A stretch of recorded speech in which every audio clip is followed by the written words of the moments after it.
students, today we will learn next half translation class 3 unit number 4 the dove and the bee. One day the bee was flying about. Flying उड़ना. एक दिन मक्खी उड़ रही थी. She saw a hunter. उसने एक शिकारी देखा. Hunter शिकारी who was trying to shoot the dove. जो के फाख्ता को निशाना बना रहा था. It was the same dove. ये वही फाख्ता थी who had saved her life, जिसने इसकी जान बचाई. The bee wanted to repay the kindness. मक्खी अपनी रहमदिली का बदला देना चाहती थी. She stung the hunter. Stung डंक मारना. मक्खी ने शिकारी को डंक मारा.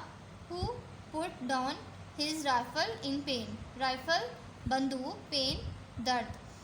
इसकी बंदूक मतलब शिकारी की बंदूक दर्द की वजह से नीचे गिर गई. द डव वॉज टस सेफ. और फाख्ता की जान बच गई.